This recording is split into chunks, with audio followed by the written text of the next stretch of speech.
femmes et théorie de la société, remarque sur les effets théoriques de la colère des opprimés. Grand 1. Le théorique et le politique sont-ils distincts? Est-ce que la théorie est une place forte ou est-ce qu'elle est une chasse gardée? Ou bien plutôt, qu'est-ce que la théorie? Les minoritaires, et on entendra ici par minoritaires non ceux qui seraient forcément en nombre moindre, mais bien ceux qui, dans une société, sont en état de moindre pouvoir, que ce pouvoir soit économique, juridique, politique, etc. Les minoritaires, donc, dans quelque société que ce soit, sont dans une position singulière en ce qui concerne les productions intellectuelles. Le plus souvent, ils haïssent la théorie, la connaissant pour ce qu'elle est, le verbiage sacerdotal de ceux qui les dominent, ce qui sort de la tête et de la bouche de ceux qui disposent de la force, outils, armes concrètes, police, armée, et de la nourriture, salaire, terre, biens.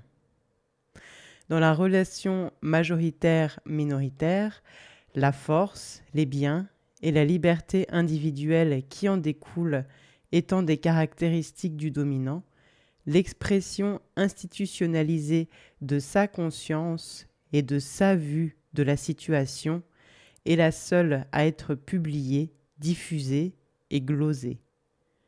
Cela alors se nomme théorie, entre guillemets, de plein droit.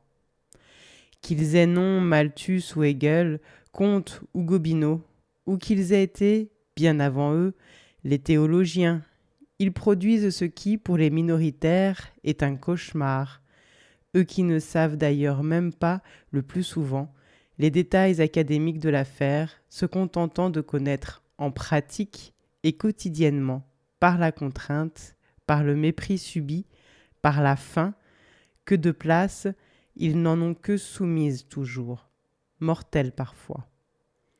Place du silence, de l'infériorité, de la menace diffuse.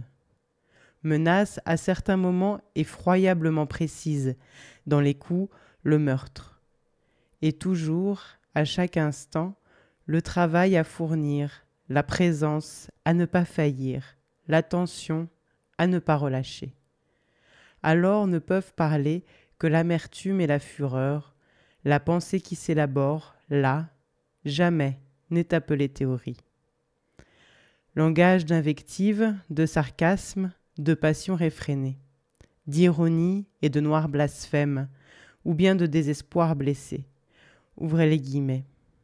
J'ai été souvent tout à fait surpris, depuis que je suis venu dans le Nord, de trouver des personnes qui pouvaient dire que le chant des esclaves est une marque de leur satisfaction et de leur bonheur. Fermez les guillemets.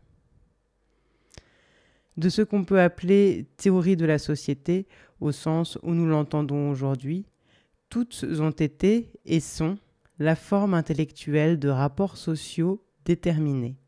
En d'autres termes, parler du politique comme moteur de la théorie est une tautologie. Le souci d'énoncer les causes et les mécanismes des relations des humains entre eux s'est historiquement constitué dans la foulée d'un bouleversement politique à une époque qu'on peut désigner grossièrement comme le XVIIIe siècle. Tant que l'aristocratie, alors même que son pouvoir économique était déjà remplacé par celui de la bourgeoisie manufacturière et commerçante, et demeurait politiquement et institutionnellement la classe du pouvoir, les premières théories des sociétés se sont limitées à un commentaire juridique des formes sociales, soit en termes de droit classique, soit en termes de droit naturel. Le temps n'était pas encore à des hypothèses sur les causes et les conditions concrètes de fonctionnement. Montesquieu est un bon exemple de cet état des choses qui plaide à la fois le droit naturel et les institutions juridiques pour décrire le rapport des femmes au pouvoir. Ouvrez les guillemets. Il est contre la raison et contre la nature que les femmes soient maîtresses dans la maison, comme cela était établi chez les Égyptiens. Mais il ne l'est pas qu'elles gouvernent un empire. Fermez les guillemets. Lorsque le pouvoir politique et la domination de l'État furent entre les mains de cette même bourgeoisie, la nature du regard, l'analyse, a changé. On peut considérer Saint-Simon comme l'un des premiers énonciateurs d'une analyse mode d'emploi, genre qui va dominer les sciences sociales jusqu'à aujourd'hui. Gobineau, en même temps que Marx, s'est embarqué dans un examen de la causalité, qui est l'autre souci dominant. Les uns, les autres et leurs contemporains sont des pratiquants de la théorie qui se soucient d'efficacité sociale autant que de connaissance. On se rappelle la très célèbre phrase de Marx sur l'efficacité ou les projets concrets de Saint-Simon. Il peut paraître surprenant de choisir comme exemple de production théorique ces trois notables, car si deux d'entre eux sont incontestés, on a peu coutume de placer Gobineau à une telle place. Celui-ci, déshonoré politiquement en ce que sa théorie des relations sociales a été revendiquée par des régimes politiques non tant totalitaires, entre guillemets, il y en eut de ce genre qui délaissèrent Gobineau, que raciste, légalement et pratiquement raciste, n'est pas retenu comme producteur de théorie. Pourtant, sa fortune ultérieure dévoile plus brutalement et plus crûment encore que cela n'apparaît habituellement la nature concrète et politique du théorique, même s'il lui-même ne le savait pas. En fait, il concevait ce qu'il appelait dans l'essai sur l'inégalité la philosophie sociale comme le dévoiement d'une cause ou d'une série de causes, moteur de l'histoire et de la variation des formes sociales. La production de théories sur les causes et le fonctionnement des systèmes sociaux apparaît donc associée à une transformation politique et clairement orientée dans une perspective politique pratique. Une telle perspective, devenue moins visible à la fin du XIXe siècle, n'en persiste pas moins. Et qu'il s'agisse de Comte, Tarde, Durkheim ou Weber, et on pourrait citer bien d'autres noms, elle soutient et alimente leurs analyses. Il serait donc tout à fait inexact de prétendre à une irruption récente du politique dans les sciences humaines, laquelle serait incarnée par les et limitée aux productions des groupes minoritaires qui ont réussi à prendre la parole, mais pas seulement la parole, au cours de ces dernières années. Jugement régulièrement porté sur les textes minoritaires, colonisés, afro-américains, féministes. Puisque, enfin, irruption il n'y a pas, et politique est pratiquement corrélatif de sciences humaines, celles-ci sont nées et leur vie y est étroitement associée, au moins pratiquement dépendante, plus probablement. Que certaines analyses puissent passer pour neutres et purement objectives est un effet de la domination. Il est généralement de courte durée et d'apparente neutralité vole en éclats sous la critique des groupes, d'individus venant des sociaux qui sont visés par ces théories ou qui le sont par ces formations mentales de coloration plus vague que sont les mouvements d'opinion. Par exemple, l'éthologie animale, mais l'est-elle animale, ou le fonctionnalisme, parmi d'autres, ne sont pas appréciés des femmes. On le comprend. Et tous les socialement dominés ont cette même juste méfiance. L'utilité pratique de ces produits théoriques qui visent, sans hypocrisie excessive, au statu quo en ce qui concerne les relations entre les sexes, n'échappe nullement à celles qui sont l'objet de ces travaux, même si cet objectif n'est pas explicite ni exclusif. En effet, ils prétendent, l'une clairement l'éthologie, retrouver les lois de la nature par définition absolument contraignantes, ou l'autre, implicitement, le fonctionnalisme, mettre en avant les lois des relations sociales. Les remarques qui vont suivre ne sont pas un inventaire des bouleversements que les mouvements sociaux concrets introduisent dans la façon de penser le réel, pas plus qu'une démonstration suivie de leur impact. Leur but est plutôt d'être une incitation à penser les changements théoriques en tant qu'ils adviennent dans une société très réelle, comme le résultat et l'expression d'expériences particulières de la socialité.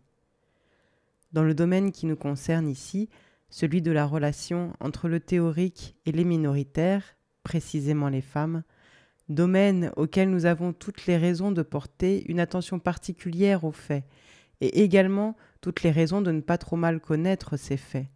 Les appréhensions conceptuelles ne sont pas distinguables des relations sociales. Elles sont elles-mêmes une relation sociale.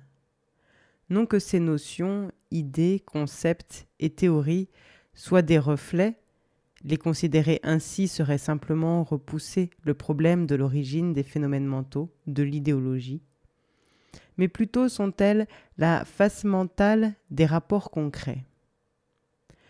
Ceci pose, et ce n'est qu'une remarque en passant, bien que fondamentale, elle n'est pas l'objet de ce texte, la question de la conscience dans la modification ou le bouleversement des rapports sociaux. Il n'est pas aussi évident que le sens commun le prétend, qu'avant d'en avoir esquissé la pratique, on pense préalablement une transformation des rapports sociaux et qu'on appréhende intellectuellement avec clarté cette transformation avant de l'entreprendre. Toutefois, quelles qu'en soient les modalités, quelle que soit la place occupée par ces producteurs, ce qui en définitive est ou sera la théorie est d'abord conscience, celle précise de la place qu'on occupe. Grand 2, la politique ou la théorie du sexe, entre guillemets. L'entrée des minoritaires dans le domaine théorique ne conduit pas, à proprement parler, à un affinement ou à une diversification des connaissances. Cela, certes, peut se produire, mais l'essentiel n'est pas là. Il est dans le bouleversement des perspectives, dans la subversion qu'ils introduisent.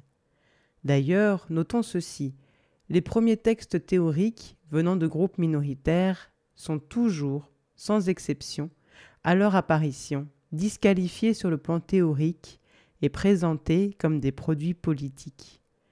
Ce qui est bien évidemment le cas, mais ça l'est également de tous les textes théoriques en sciences sociales.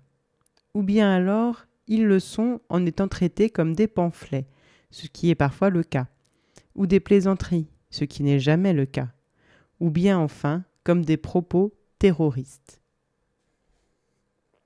Et il est vrai qu'il est pratiquement impossible de faire une distinction sérieuse entre un texte théorique et un texte militant, le recul du temps révélant parfois la pertinence et la densité théorique d'une analyse dont la force militante emportait toute appréciation lors de leur sortie.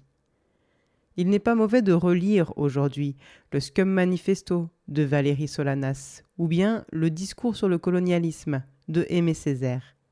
Et si, dans certains textes, la forme théorique est indubitable autant qu'intentionnelle, la plus grande partie d'entre eux est politique explicitement, clairement et sans ambiguïté, et porte la théorie là où elle est seule possible pour les dominer. La désapprobation et le discrédit accompagnent les textes initiateurs et la censure qui faisait qu'au XVIIIe siècle, par exemple, l'essentiel de la philosophie sociale et de la philosophie critique devait être édité en Hollande.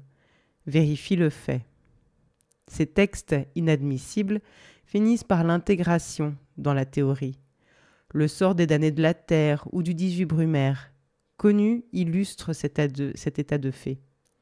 Les textes féministes sont nombreux et multiformes, et la fortune du Sexual Politics de Kate Millett est plus emblématique que théorique.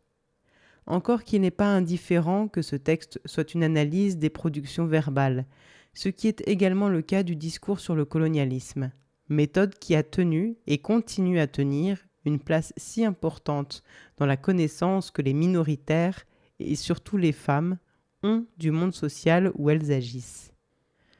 Le deuxième sexe, de Simone de Beauvoir, a eu une trajectoire comparable, et on peut se rappeler que ce classique fut accueilli avec grande brutalité et mépris, et qu'il y eut des commentaires sur le vagin de son auteur.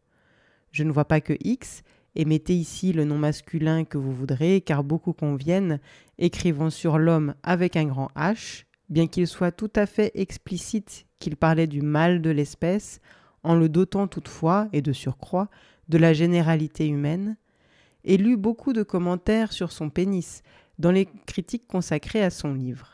Bref.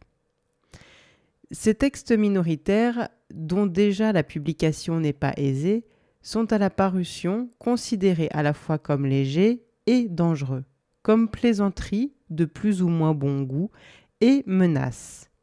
Mais après, il n'est plus jamais question de poser les problèmes de la même façon qu'antérieurement. Notre vision de l'espace académique dans les sciences sociales a tellement été bouleversée en 10 années que nous ne pouvons même plus nous souvenir clairement, et parfois, si ce souvenir nous était présent, nous ne pourrions même pas en croire notre mémoire, de la manière dont on envisageait la variable sexe dans la sociologie, la psychologie, l'ethnologie même, etc. Mieux, il serait plus exact de dire la manière dont on ne l'envisageait pas.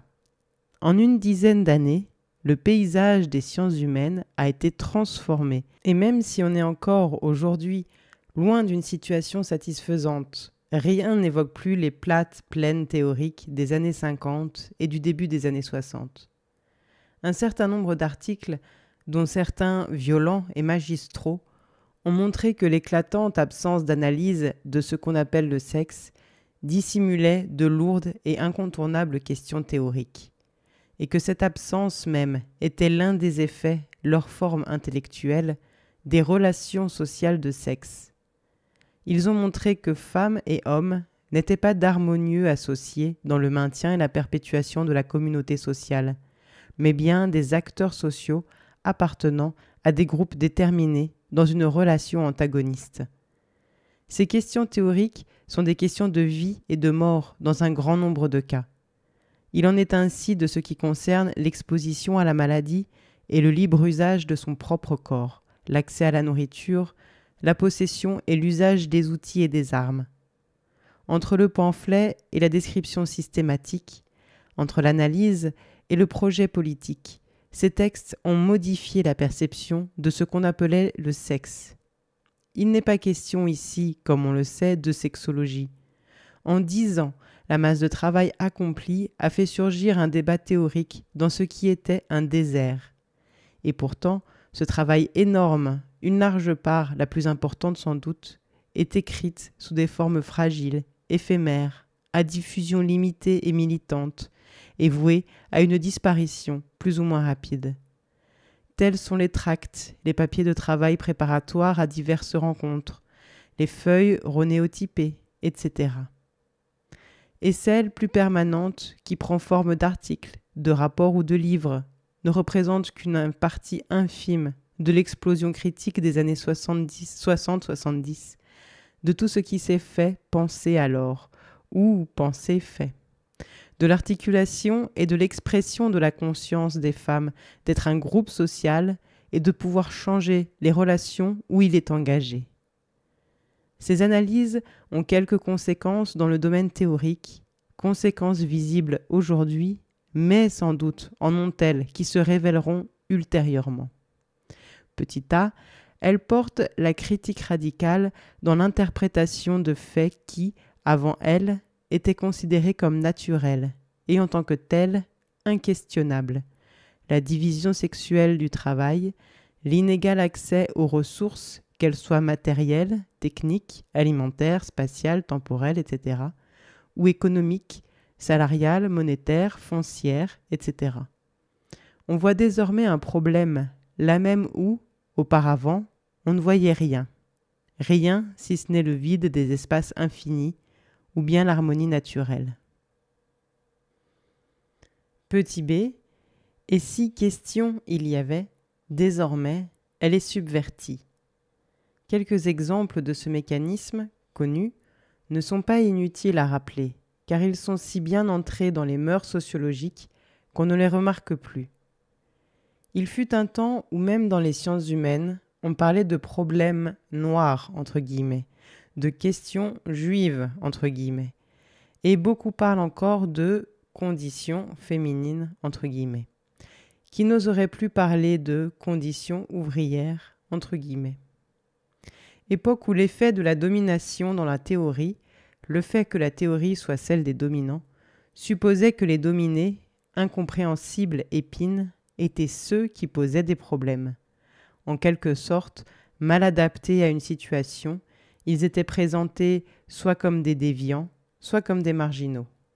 Les révoltes, brutales ou ponctuelles, de groupes ou de personnes, passaient pour des expressions de l'inadaptation foncière d'individus ou d'ensemble d'individus.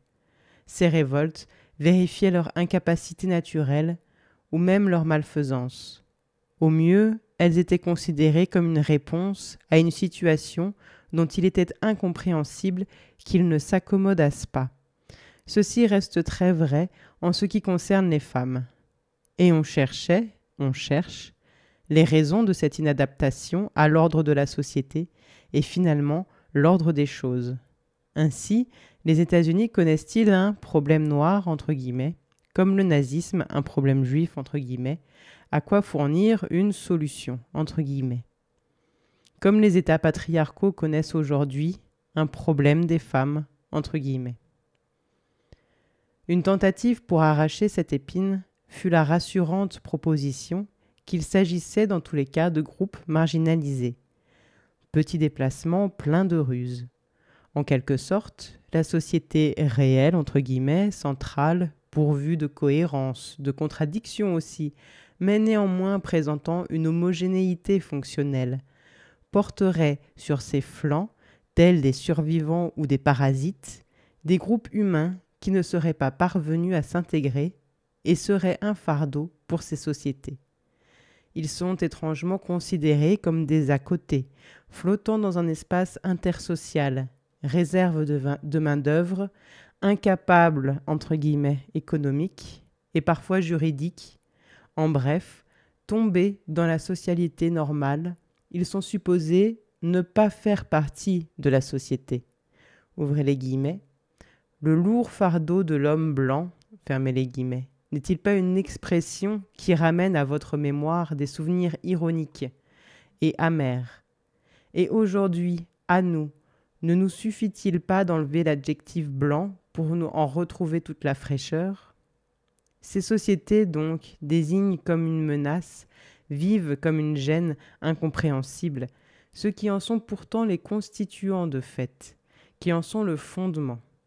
Les femmes effectuent davantage d'heures de travail non payées qu'ils ne s'en effectuent dans le secteur salarié.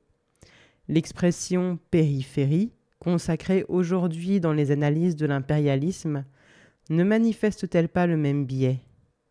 Singulier effet de l'aveuglement des dominants à leurs propres pratiques, à leur propre place, à leur propre société. Ce qui est dominé et exploité est-il marginal, périphérique dans une société? Et est-ce inconscience ou bien est-ce hypocrisie de parler de telle sorte?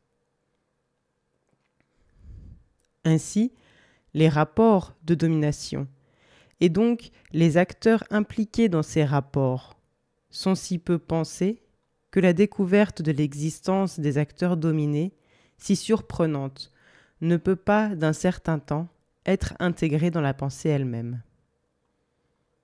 Petit c. Ces analyses, enfin, aboutissent à et produisent la mise en place d'outils théoriques qui permettent d'examiner de tels faits. Ce processus n'a pas, en un seul coup, ni sur toute l'étendue du champ des sciences humaines, transformé la vision des rapports sociaux. Deux compacts îlots subsistent de cette ignorance ou de ce refus. Telle, parmi d'autres, la notion d'unité domestique, entre guillemets, qui demeure, alors que de nombreux travaux ont montré qu'il n'y a point d'unité du tout et que cette notion de si innocente apparence masquait un rapport social fondamental, celui des sexes. Ceci aussi bien du point de vue de la production de cette unité et sa valeur que de la consommation des individus qui la composent. Il ne s'agit pas d'un ensemble homogène, il l'est aussi peu que possible, et l'unité domestique n'est nullement un atome social, comme ainsi, hypothétiquement, on le pose. Donc, une citation de Delphi dans L'ennemi principal. La gratuité du travail des femmes est institutionnalisée non seulement dans la pratique, mais dans la comptabilité de l'État et dans les revendications des partis d'opposition. Le MODEF exige que chaque exploitation familiale soit assurée d'avoir un revenu équivalent à un salaire. L'implication est que le travail de la femme, incorporé à la production du ménage, ne mérite pas de salaire, ou plutôt, puisque la production de la femme est échangée par le mari comme la sienne propre, que le travail de la femme appartient à son mari. Fin de la citation. La première étape de ce processus, qui constitue toujours aujourd'hui la plus large part de la recherche, fut la constitution du groupe des femmes en objet d'études partielles et ponctuelles, ces multiples caractéristiques étant étudiées chacune séparément. Mais à travers les traits étudiés isolément, peu à peu et contradictoirement se dévoile ce qui produit et informe chacun de ces traits une unité, c'est-à-dire un rapport social connaissable. Le non-paiement du travail des femmes et lorsqu'elles sont salariées, l'écart salarial entre les hommes et les femmes, par exemple, ne peuvent se comprendre et s'expliquer que reliés à d'autres traits étudiés eux-mêmes tout aussi ponctuellement. Tels sont, pour chacune des femmes, la non-propriété de son autonomie corporelle, à laquelle on avait, tout en la connaissant, accordé si peu d'attention, jusqu'à la renaissance du féminisme dans les années 60-70. Dès 1970, un article militant, entre guillemets, associait les deux dans une même analyse. Elle cite l'article en question qui a été écrit par Wittig. Subsiste dans le droit moderne, à côté des clauses et des contrats qui régularisent le travail entre exploités et exploiteurs, une survivance du droit féodal implicite qui admet que toute une catégorie d'individus doivent, de par leur sexe, travailler sans être payés. Nous. Et les enfants que nous les faisons pour notre maître. Il a collé sur notre ventre son sceau de maître. Et si jamais, pour notre propre compte, nous osons avoir des enfants, ils sont l'objet d'un ostracisme. Bâtard, enfant sans père, c'est une des grandes injures dans notre société. L'homme peut parler impunément un langage de maître, « je te prends, je te possède, tu t'es donné à moi ». Fin de la citation. Dans le processus social de reproduction, une femme ne décide pas si elle veut un enfant ou non, dès lors que le mariage est dans son contrat silencieux sur le point. En d'autres termes, l'usage du corps d'une femme n'est pas, d'abord, à sa disposition, à elle. Ce que manifeste aussi bien l'avortement non libre, soumis à des appréciations extérieures, conjoints, psychiatres, médecins, services sociaux, que, corrélativement et principalement, la présence potentielle constante du viol. L'abolition de l'esclavage avait fait croire, et sans doute à beaucoup de femmes elles-mêmes, qu'il n'y avait plus désormais d'êtres humains socialement privés de la propriété de soi-même. Il faut que la domination exercée sur les femmes soit profonde pour que cela ait été invisible si longtemps et renvoyé à la fatalité. Alors même qu'il n'y a pas de société connue où, de fait, l'engendrement ne soit socialement manipulé. Alors même que les règles et les possibilités matérielles de les appliquer en sont fixées et maîtrisées par ces sociétés. Les choses vont si loin que les sciences sociales se sont hypocritement voilées la face sur cet aspect des relations sociales de sexe. Elle cite maintenant un texte de Nicole Claude Mathieu. Le refus très général de songer au sens sociologique de la non-maternité, donc au sens de la maternité comme décision sociale, provient sans doute de ce que dans nombre de nos sociétés occidentales qui produisent le discours scientifique, discours de plus surtout masculin, l'avortement, jusqu'à ce que les mouvements féministes aient mis en lumière son importance, était rejeté par l'idéologie dans les ténèbres et l'ignorance et pratiqué dans le silence et la solitude par les individus femmes. Mais dans les faits, la régulation de la démographie de nos sociétés elle-même fonctionne et a fonctionné, pour une large part, sur l'avortement et l'infanticide. L'existence d'une telle intervention sociale sur l'engendrement est déniée lorsque la maternité est caricaturalement posée comme une donnée immédiate de la féminité. Fin de la citation. Il en est de même du service corporel dû aux acteurs mâles ainsi qu'aux enfants, aux malades, aux infirmes, par les femmes.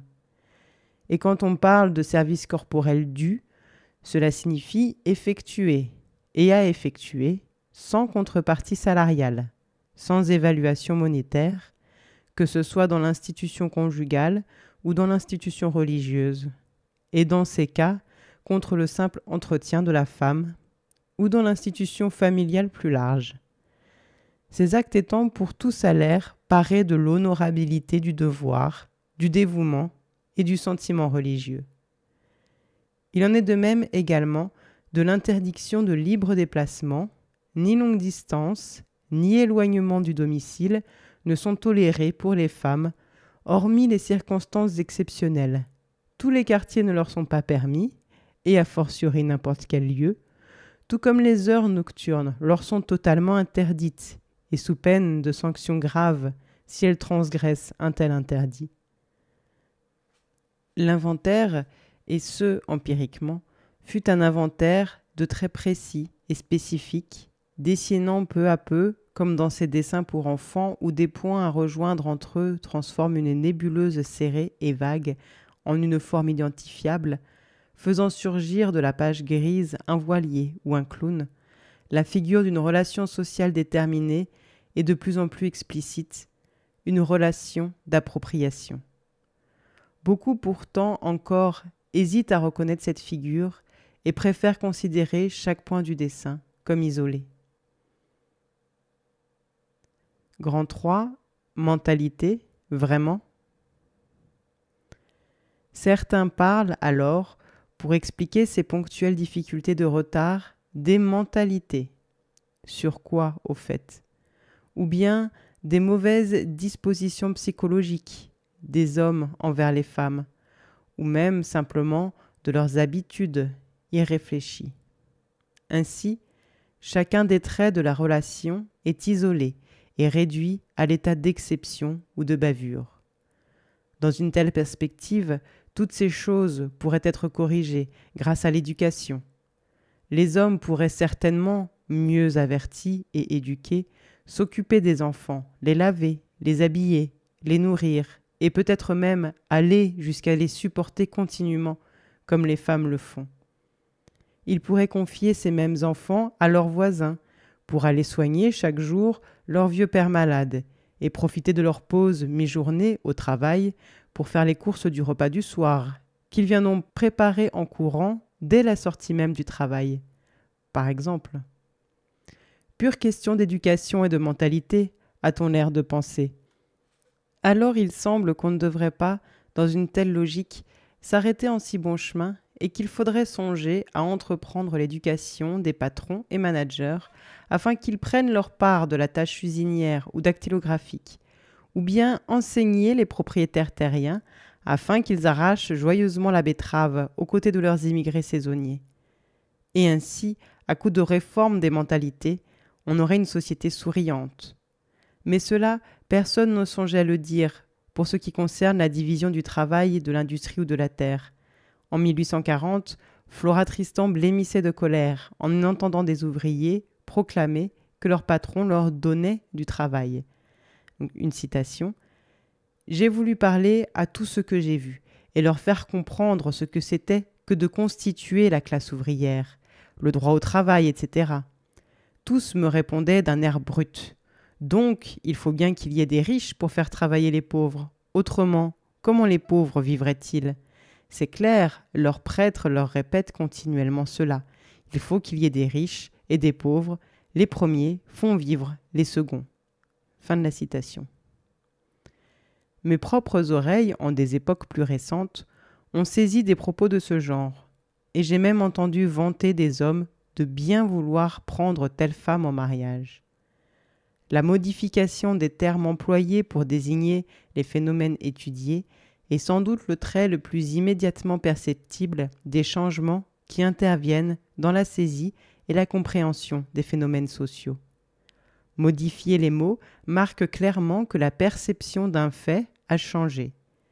La colonisation a pendant longtemps été analysée avec un luxe de termes psychologiques qui ont aujourd'hui à peu près complètement disparu du vocabulaire utilisé dans l'analyse de l'impérialisme. Mais le temps n'est pas si éloigné où on expliquait le rapport de colonisation par une tendance des colonisés à l'être colonisé. Ouvrez les guillemets, le malgache ne désire ni autonomie personnelle, ni libre responsabilité, fermez les guillemets. Ou bien, ouvrez les guillemets, un trait de cette psychologie dépendante semblerait être que, puisque nul ne peut avoir deux maîtres, il convient que l'un d'eux soit sacrifié à l'autre, fermez les guillemets. Ça, c'est une citation d'Aimé Césaire dans son discours sur le colonialisme. En quelque sorte, les colonisés cherchent ce qui leur arrive, tout comme les femmes, la dépendance ou le viol. L'arsenal de mots que sous-tendait cette lumineuse théorie, qui a pratiquement disparu dans l'un des cas, persiste en ce qui concerne les rapports de sexe. Une nébuleuse verbale flotte en ce domaine autour de désirs et de différences. S'il s'agit de psychologie, je m'étonne que tant d'individus puissent choisir, les unes de faire la tambouille, pousser le balai, torcher les enfants, et de surcroît les supporter durant tout leur temps non scolaire. Et il serait question aujourd'hui de supprimer l'école qui opprime tellement les enfants afin de leur offrir une vie enrichissante et créative auprès de leur disponible mère, laquelle ainsi risquera encore moins de s'évanouir dans les espaces qui lui sont interdits et de fuir. Et d'ailleurs, qu'en penseraient-ils, eux ? L'autre choix, jamais fait par les unes, et pour cause, mais toujours fait par les autres, et pour cause également, pouvant être, outre de ne pas faire ce qui précède, de gagner correctement sa vie, aussi bien ou aussi mal comme on veut qu'un homme, d'accorder sa précieuse présence à des heures fixées et de surcroît pas indéfinies, de circuler librement, serait-ce pour accomplir les lourdes tâches de la responsabilité. S'il s'agissait de psychologie, je m'étonne d'une institution comme le viol. Une citation des féministes révolutionnaires écrite en 1977. En théorie et dans la lettre de la loi, hormis les lois sur le mariage, rien n'est interdit spécifiquement aux femmes. Mais dans les faits et dans la jurisprudence, la société a institué un risque de viol qui s'accroît avec l'autonomie des comportements. Ce risque, étant socialement établi et gradué, n'est pas accidentel.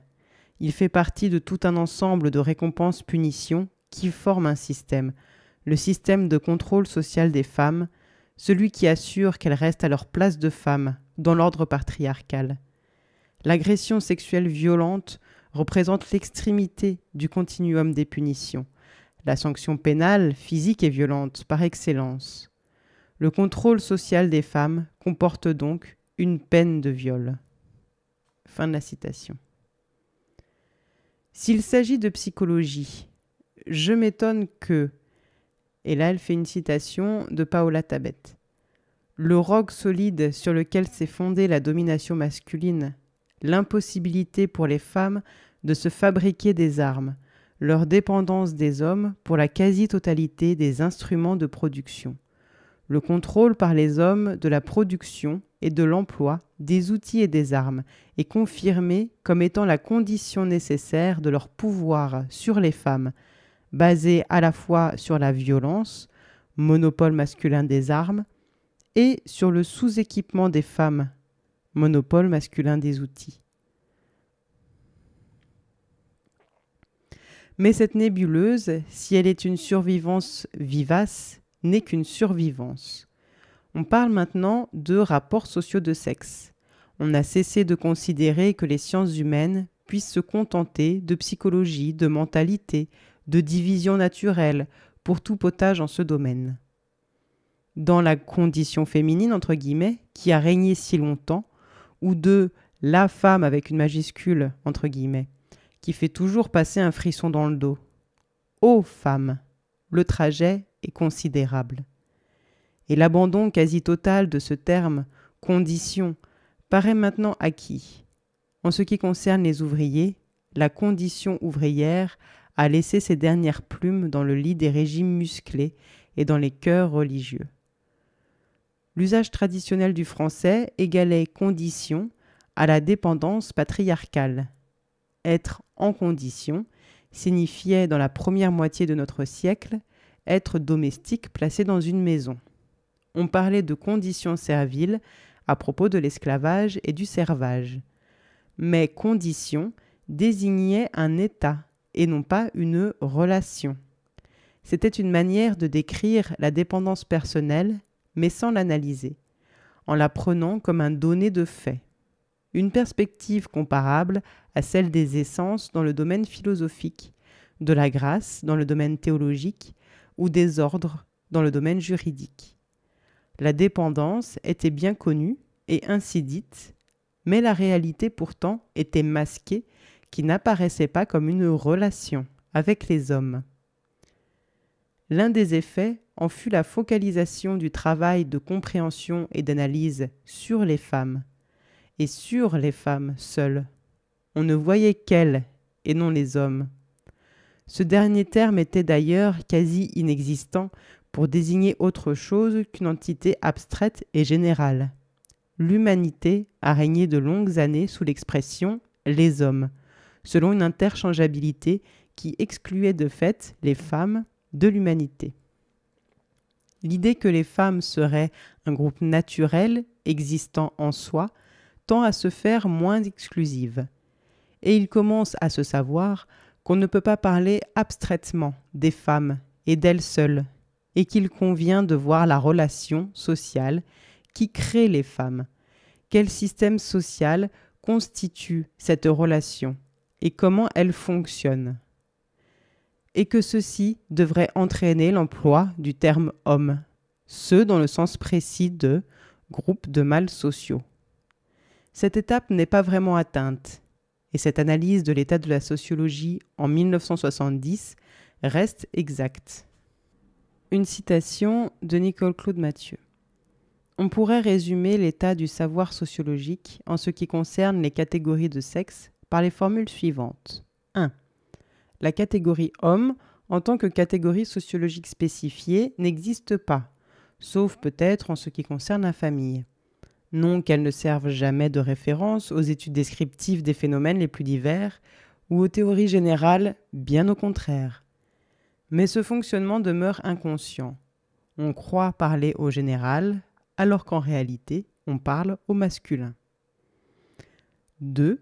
La catégorie femme, ou bien les femmes font une apparition en annexe du discours central venant du fond de la maison, discrète, inconnue, énigmatique et muette, troubler un instant la réflexion de l'homme sur l'homme, ou bien elles existent seules, isolées, et on l'a vu que si les deux premiers types de discours sont statistiquement plutôt le fait des hommes, le dernier est dû aux femmes dans la quasi-totalité.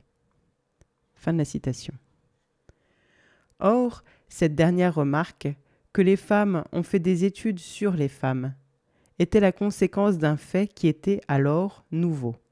En 1970, ces études commençaient en effet à croître en nombre comme l'un des effets du mouvement de libération des femmes et de l'intérêt que celles-ci soulevaient. L'un des premiers livres académiques à avoir paru en français, La condition de la française aujourd'hui, d'André Michel et de Geneviève Texier, était sorti en 1964. Grand 4. Les femmes, objet de recherche. Considérer les femmes, entre guillemets, comme objet peut en un sens être considéré comme l'une des nouveautés des sciences humaines au cours de ces dernières décennies. Il y a quelque chose d'ironique pourtant à se réjouir de ce qui est, si l'on y pense, l'une des variantes de la situation sociale factuelle de ce groupe, objet dans les rapports sociaux, objet dans le discours théorique. Pourtant, c'est une réelle nouveauté, après une si longue absence, et ce paradoxal progrès en est un néanmoins. Il en est un parce que, enfin, il a introduit dans la pensée élaborée, dans la conscience, fût-elle déviée, fausse, objectivante ou balbutiante, mais on l'a vu, elle a été aussi tout autre chose. Ce qui jusqu'alors n'avait pas existé, car recouvert d'un voile, d'un masque, comme si souvent les femmes en portent, celui de l'évidence naturelle, du réel spontané, ce qui, littéralement, ne se pense pas, car pré-pensé, considéré comme préalable à toute société et à toute forme de conscience. Ainsi, devenir un objet dans la théorie était la conséquence nécessaire de devenir un sujet dans l'histoire. Mécanisme qui, comme beaucoup d'autres que nous avons ici effleurés, n'est pas spécifique aux relations sociales de sexe. Il est advenu dans toutes les occurrences où un groupe dominé, qu'il soit peuple, classe, nation ou culture, s'était levé contre la domination qu'il subissait. Et cela en allant plus avant que des explosions ponctuelles de révolte. Cela advenait chaque fois qu'un projet, qu'une visée politique unit ce groupe et informe son action. Qu'il s'agisse de la classe ouvrière, des femmes, des peuples colonisés, le processus est comparable. Le soulèvement politique des femmes, le développement de la conscience propre de leur existence sociale, cassait la compacité du discours que tenait sur elle la société dominante. Et du coup, faisait du groupe des femmes un existant sociologique, lequel entrait alors dans la théorie comme objet de préoccupation et donc d'étude. Qu'elle soit empirique ou spéculative, marxiste ou libérale, l'essence humaine ne prévoyait antérieurement nulle place pour ce qui peu à peu apparaît, au-delà de la description du seul groupe des femmes comme un rapport social fondamental, celui des sexes. Et ce dévoilement se produit avec tant de force, l'articulation des facteurs sociaux impliqués se ramifiant progressivement, que je ne vois guère comment événement scientifique comparable que l'émancipation des sciences de la nature hors du théologique. Dans cette affaire, il n'y a pas simple sommation de connaissances ponctuelles, mais une restructuration de l'appréhension des rapports sociaux. Une révolution théorique qui mène à reconsidérer la connaissance des sociétés, à surmonter l'évidence de la division réputée naturelle des sexes, pour en venir aux relations sociales de sexe. Portée par l'analyse militante qui a discerné et exposé la relation de force et d'appropriation qui détermine socialement les femmes et les hommes, le travail de description empirique, même s'il est parfois hésitant et enfermé dans un pas à pas qui refuse, et parfois auquel on refuse, le sens, converge vers cette révolution. Dans sa pointe théorique, celle des textes politiques explicites, elle a deux caractéristiques majeures. La première est qu'elle est l'expression directe du groupe concerné lui-même, sans médiation. Ce sont des femmes, des individus appartenant au groupe des femmes, et non un individu d'un autre groupe, s'instituant le médiateur et l'interprète d'un groupe auquel lui-même n'appartient pas, qui ont produit ce renversement et en développent continuellement les conséquences. La seconde est qu'elle n'est pas l'œuvre d'une personne particulière, au contraire de l'existence de l'œuvre d'un individu qui habituellement incarne la transformation théorique, œuvre unique et signée. Elle est celle d'un très vaste ensemble d'individus, au travail multiforme, de l'action au tract, de l'article au projet juridique, du groupe de conscience au livre, ce qui en fait une œuvre effectivement collective. Que ce soit au sein d'un rapport de domination et contre lui, fait que les déchirements et les contradictions secouent durement ce process, et cela ne fait guère figure d'un développement linéaire et harmonieux. L'analyse des oppressions particulières présente de larges zones communes, mise en évidence et analyse de l'exploitation, description du discours juridique et de la pratique légale, et finalement, découverte derrière la façade de la socialité organique, complémentarité des groupes, des relations de force. Si les incarnations particulières, les formes de chaque type d'oppression et d'exploitation, de chaque rapport social de domination sont spécifiques, il n'en reste pas moins une analogie structurelle qui fait de chacune un cas d'un phénomène à un niveau unique, celui des relations de pouvoir.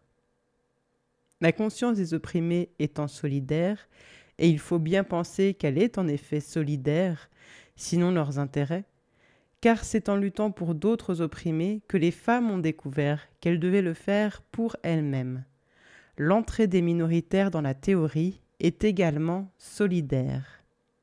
Et les sciences humaines y ont gagné la connaissance que les groupes sociaux sont le fruit de relations et non les seuls éléments de ces relations.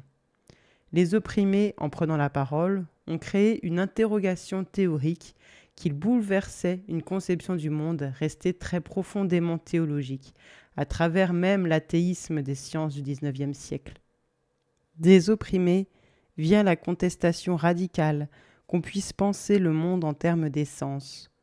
D'eux surgit le savoir que rien ne se passe qui ne soit histoire, et jamais fermé, que nul n'est le porteur ou l'expression d'un être ou d'un lot éternel. Enfin, que la pratique fait cette histoire. Grand 5.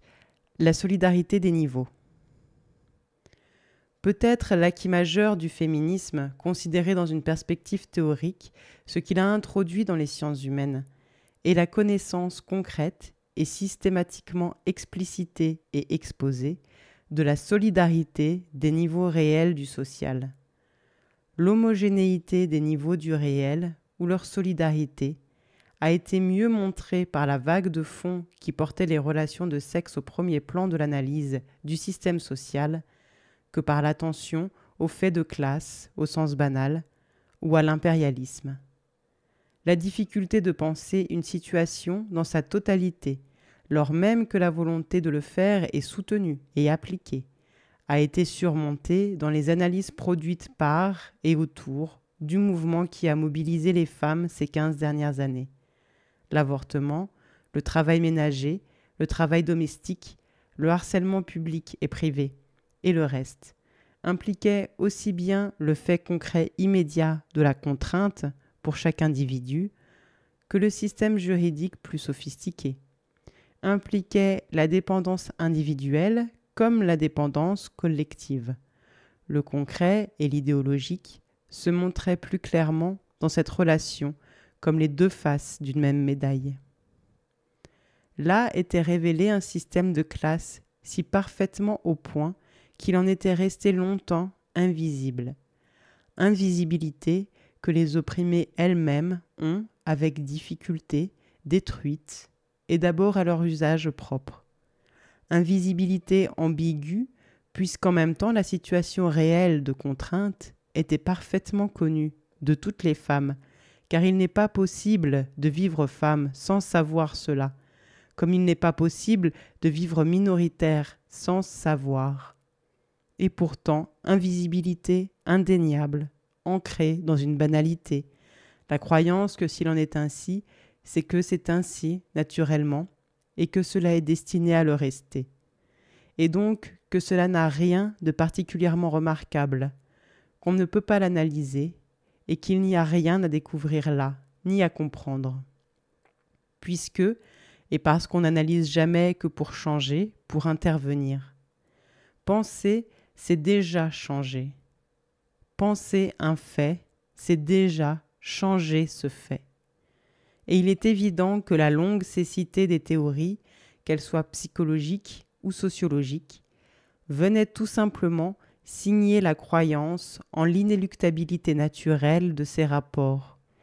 Qu'il y ait contrainte et exploitation, cela n'échappait pas aux femmes, si cela indifférait aux hommes.